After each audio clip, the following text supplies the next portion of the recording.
एक जमाने में महान कुरुक्षेत्र युद्ध के दौरान कौरव सेना ने अपने सैन्य कमांडर द्रोण के नेतृत्व में एक दुर्जेय संरचना तैयार की, जिसे चक्रव्यूह के नाम से जाना जाता है। यह गठन लगभग अभेद्य था, रक्षा की कई परतों के साथ एक सर्पिल चक्र के आकार का था।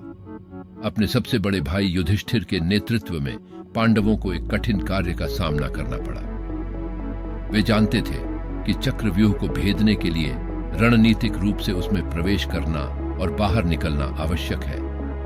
केवल 2 पांडवों, अर्जुन और कृष्ण, के पास इस जटिल संरचना को नेविगेट करने का ज्ञान था। अर्जुन को चक्रव्यूह भेदने का काम दिया गया था, जबकि कृष्ण उसकी सहायता करेंगे।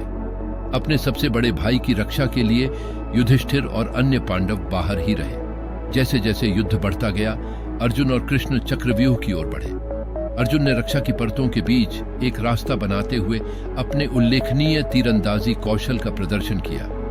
हालांकि कृष्ण, जो उनका मार्गदर्शन कर रहे थे, को युद्ध के मैदान में एक और संकट ने बुला लिया।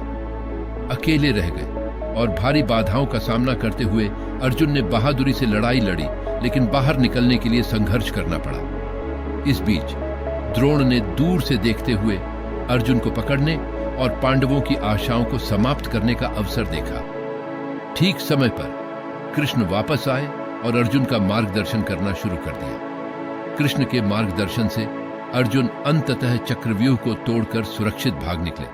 हालांकि वह पूरी पांडव सेना को अपने साथ लाने में असफल रहा।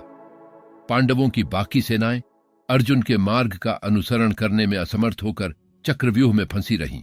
इससे भयंकर युद्ध हुआ और कई वीर योद्धाओं को अपनी जान गंवानी पड़ी।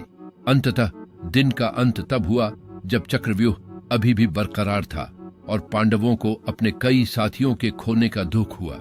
यह रोमांचकारी कहानी चक्रव्यूह रचने में द्रोण की रणनीतिक प्रतिभा और उसे भेदने में भगवान कृष्ण के मार्गदर्शन में अर्जुन के अविश्वसनीय साहस और संसाधनशीलता पर प्रकाश डालती है।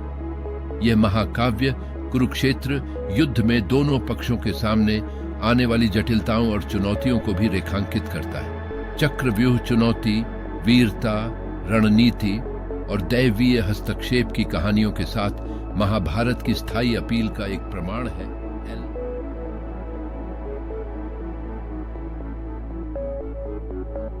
Subscribe for more interesting videos.